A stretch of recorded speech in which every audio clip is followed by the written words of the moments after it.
Hi, my name is Shauna Alvarez and I'm the chef educator here at America's Grow-A-Row, and today we are going to be working on our December ComMITT kit, which is in partnership with the Flemington Area Food Pantry and the Partnership for Health. And today we have a very special guest. This is my oldest daughter, Isabella, and we're going to make our kale, potato, and white bean soup together, and she's going to help me cook. Today we're doing a soup that is a really sort of foundational technique or recipe that I think everybody should know how to make. We're gonna make sort of a vegetarian style today with white beans, but you can add all kinds of meat to this if you'd like. Some of my favorite meat to add to this is chicken sausage or turkey sausage, but I thought this recipe would be good for December because number one, it's warm and filling and delicious. Number two, it's easy to put together in a time of year where there's a lot going on. It's always good to have a recipe like this in your back pocket. And number three, it's a really good way to use leftovers from Thanksgiving or Christmas meals, whatever you choose to eat for those holidays. So if you have leftover turkey or chicken or ham, this can all be put in near the end, and I'll tell you when to put those in. And then we're going to start to chop up the vegetables. We're going to start with the onions and the celery, and I think you have carrots in your kit, so if you have carrots, you can add those as well. Other vegetables that you could add to this are any sort of root vegetable at all, so you have parsnips or rutabagas or any of those kind of storage vegetables. If you have sweet potatoes instead of regular potatoes, you can do that. This recipe sort of endlessly adaptable. We've washed our hands and we've washed our produce, so I've rinsed off the celery, rinsed off the potatoes, and Isabella put her hair back, which is always a good idea when you're in the kitchen. You don't want to get dirty hands or hair on your food. So we're going to start by chopping the vegetables, and I am going to do the onions and the potatoes, and Isabella's going to do the garlic and the celery, and then if you have carrots, you want to do that at this time as well. But I'm going to show you a little tip for getting cloves of garlic out of a larger head of garlic. Okay, so this is one tip for how to separate a head of garlic with a knife. If you don't want to use this way, you can always push down on it, which will start to loosen it, or you can just kind of get your fingers in. But one way that is good is if you put the sharp end of your knife in on either side of a clove, and you just sort of torque it, the first clove comes out really easily. And you don't have to do that for the rest of the cloves, but it's good to get the first one out because it becomes a lot easier just to use your hands to get the rest out. So we're going to use 2 cloves of garlic, so that's how you separate it. Isabella is going to start by mincing the garlic. What does mincing mean? It's chopping it up into like the tiniest pieces so that you can. So it can like get the garlic everywhere. Yeah, which is Isabella's favorite thing is to get the garlic everywhere. I love garlic. Whenever Isabella roasts vegetables, she puts fresh garlic and garlic powder on them. So we always know. Sometimes I want to like put a little thing that says these are Isabella's vegetables, like the super garlicky ones. Yeah. Okay, so you're gonna mince it up. She's mincing it into small pieces, like she said. Isabella started using a knife when she was about in kindergarten. I gave her a knife for Christmas. My husband and thought I was a little crazy, but she's always been a really responsible kid, and I'm a big believer in giving kids real tasks in the kitchen because it gets them really involved in cooking. And so she got her knife, and with her knife she got a lot of rules that she had to follow, and she does to this day. So what are some of the things you know about having a knife? What are the rules? There's the bear claw. I remember you telling me this, and she's like, you can cut the tips of your finger off, and I was so terrified that I would cut the tips of my fingers off, and so I was like just gripping the food so tight, just not letting my fingers in at all. Yep, and you'll be familiar with the bear claw as ComMITT kit members because I bring it up every month. And now I'm teaching Isabella's younger brother how to cook, and he's 6, how to use a knife, and so that's something he hears a lot too. And then what about when you're not using your knife? How do you put it on your cutting board? You have to put it at the end of the cutting board with the sharp face facing out. That's right. So they can't cut you. Yeah, we're all about not getting cut, right? Yeah. And then following on the same theme, what do you, when you're done with your knife totally, what do you do? You have to wash it right away, instead of just leaving it in the sink. If like the sink's full of dishes and you reach in to get something to wash, you could cut yourself. Exactly. So all the rules about knife saving have to do with not getting cut. Yeah. So let's show them how to peel a clove of garlic using your knife. Okay. So to peel the clove of garlic, the best thing to do is to put your knife on top of it and press down, and it'll get the peel started.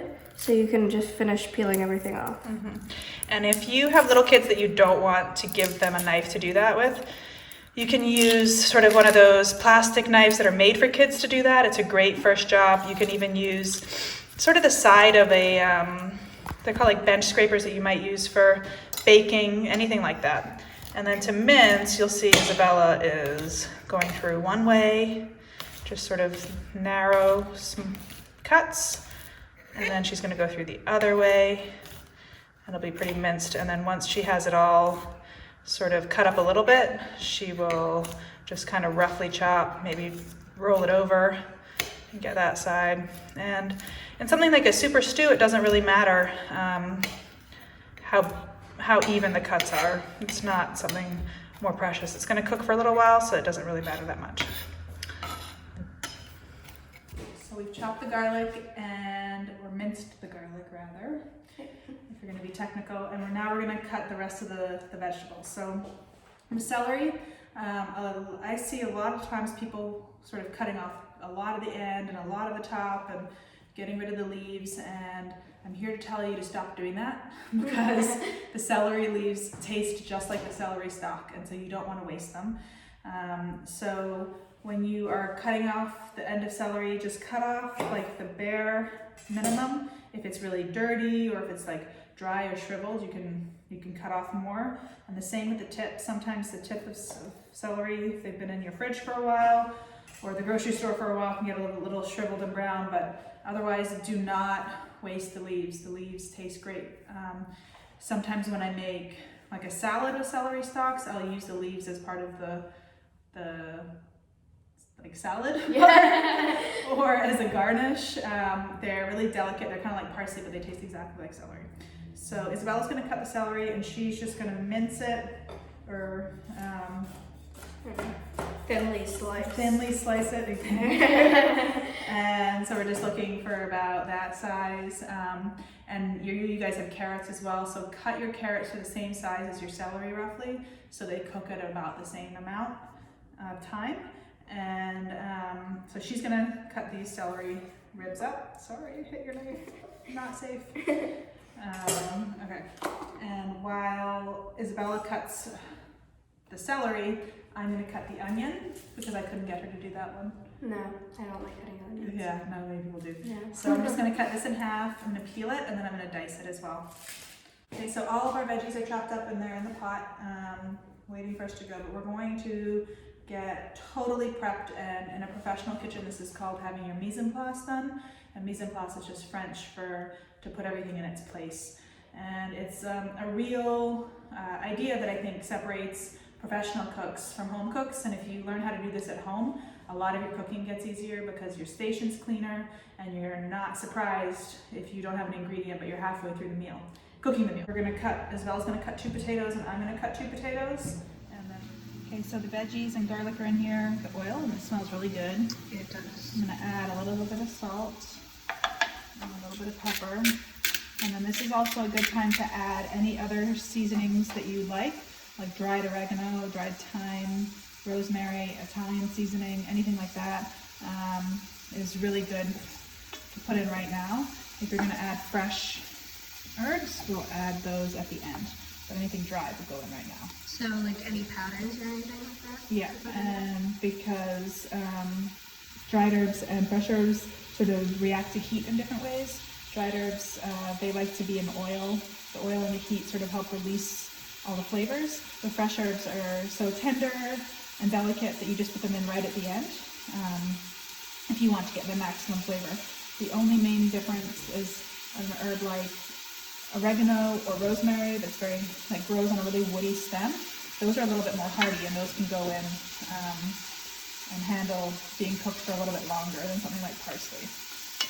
The potatoes. And then I'm gonna add 1 can of cannellini beans, and these are low sodium beans. So I'm not gonna drain them, and I'm gonna use the liquid, but if you only have regular beans, go ahead and drain them and rinse them, and then you'll wash a lot of that sodium off, and then you can adjust the salt level when you're cooking. So we're gonna do that. Remember, if you have carrots, they'd be in here already. Any other vegetable like that. And then I have bouillon here in the kitchen at the farm, and so I've made about 32 ounces of veggie stock, because that's what we have, but if you have chicken stock or beef stock, that's good as well. I'm gonna put that in, and I'm gonna get a little bit more water to get the rest of this off, and to cover the vegetables all the way so the potatoes can really cook. The soup is pretty close to being near the end. The potatoes are tender, and they just need to get a little creamier. So while we wait for that, we're going to start tearing the leaves. You can do this one of 2 ways. You can sort of take the ribs off, which is the center, and just run a knife through it like that. Or if you have your kids with you to help, you can just tear them off into bite-sized pieces off the stem. And the kale is going to get tender and shrink a little bit as it cooks, so you don't have to be too precise. Okay, I'm going to put all the kale in. It's going to look like a lot. And the other thing I should say about this soup is that this, depending on how much liquid you put into this, changes what it is. So if you put a lot of liquid into it, it's definitely a soup. If you put a little bit less or more vegetables, it's kind of closer to a stew. So just, follow your heart. Whatever you think tastes good or looks good, go for it. So you see how I've mixed the kale in and it's really shrunk down. And it's gonna take up a little bit of space in here. The potatoes are nice and soft. The onions are nice and clear. It smells really good. So this could go for you could turn it off now and heat it up when you're ready to eat, or you can get ready to eat it now. And if you are, this is how I finish this soup. They add a lot of seasonings right at the end when they're fresh. And so we're gonna add the zest of this lemon. And you can use a microplane like this. They make like some long, narrow ones. You can use the side of a regular grater, the small side. I like this because you can kind of do it right into the pan, and that's gonna add all of that delicious lemon flavor. And then we're gonna add the lemon juice, and I'm just gonna, this is another kind of chef trick. You can put it through a strainer if you don't want the seeds to go in, or if you feel comfortable and your hands are clean, you can just put it into your hands and sort of catch any seeds in there. And so this is pretty much done. We're just going to stir in this zest, and then we're gonna taste it, and if it needs a little bit more salt or a little bit more pepper, we can add it then. And then I'll put it in a bowl so we can take a look at it and talk about how we'd garnish it or what else we'd eat it with. The soup's all done, and you can kind of tell because the potatoes are super soft and they're falling apart. And I just realized that I didn't tell you that I didn't peel the potatoes because I don't mind the peels of potatoes in soups like this, and there's a lot of nutrition in the skins. If you don't like them, then peel them, that's fine. But I like keeping them on because it's one less step when you're cooking something like this. I'm gonna garnish it the way I like to garnish it. I love spicy food, so I'm gonna add red pepper flakes, and then I'm gonna add a little bit more of the lemon that we added. Whoop. Other things that would be really good on here if you have them in your fridge are shredded or grated Parmesan is really yummy, adds kind of like saltiness. Fresh herbs would be good if you have like parsley or anything like that. Sort of anything that is kind of low in sodium but high in flavor. And I will see you next month for our January ComMITT kit. Thank you so much. This has been a great first 3 months, and I'm really looking forward to working with you guys in the new year. happy holidays, Merry Christmas, Happy Hanukkah, whatever you celebrate. I hope it's wonderful. And if you have any questions or any ideas, please reach out to us. You can reach out through social media, America's Grow-A-Row, or through the Flemington Food Pantry. We're always here to help make cooking a little bit easier, really delicious, and really fun. So happy cooking!